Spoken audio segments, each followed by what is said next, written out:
বিলীন হয়েছে দেয়ালসহ মসজিদের একাংশ, টিকে থাকা অংশে নামাজ আদায় করছেন মুসল্লি।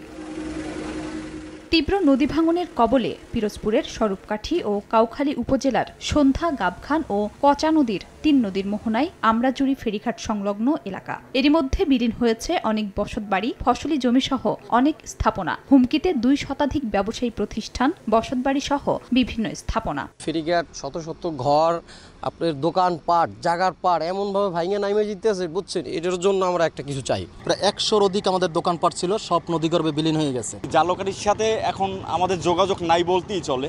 আমার এইখানে যে হোটেলটা ছিল, এইয়া বউ মাই ফেলে যে খামু, এই আর খাইতে পারতেছি না। এখানে ব্লকের মাধ্যমে কাজটি করা হয়, তাহলে ফেরিঘাট এবং ঘরবাড়ি, বাকি ঘরবাড়ি, দোকানপাট এবং মসজিদ সব রক্ষা করা সম্ভব। সরকার মহোদয় যদি আমাদের স্থায়ী বাঁধের জন্য ব্লক অথবা স্থায়ী যে সিস্টেমটা আছে এটা যদি করে, তাইলে আমাদের এই আমরাজুড়িবাসী উপকৃত হবে।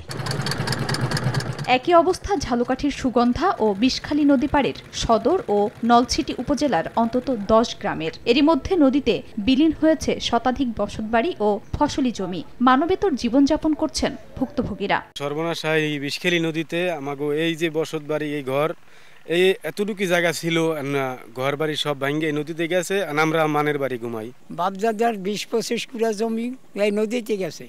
যদি ব্লক দিতে সরকারে, তাইলে আমাগো একটু ভালো হইতে। আমাগো জায়গা জমি অনেক চলে গেছে। আমরা রাস্তায় থাই ৩ গুণ নাতি লইয়া। আমরা যদি একটা বেরিবেদ পাইতাম বা ব্লক পাইতাম, তাহলে মনে আশা করা যায় এই জায়গা আমাগো নদী ভাঙনটা কিছু ঠেক পাই। শীঘ্রই ব্যবস্থা নেওয়ার আশ্বাস পানি উন্নয়ন বোর্ডের। ফিজিবিলিটি স্টাডির প্রতিবেদন পাওয়া যায়, প্রতিবেদনের আলোকে আমরা ডিপিবি আমাদের পানি উন্নয়ন বোর্ডে সাবমিট করব। তা এরপরে আমাদের ব্যবস্থা নেওয়া হবে। প্রকল্প অনুমোদিত হয়েছে। উক্ত প্রকল্পে ৬৮০ কোটি টাকা ব্যয় বাস্তবায়ন করা হবে।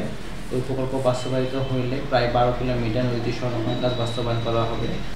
সুগন্ধা ও বিষখালী নদীপাড়ের ১০টি গ্রামে ২৫,০০০ মানুষ বসবাস করেন। খাদিজা স্বপ্না, সময় সংবাদ।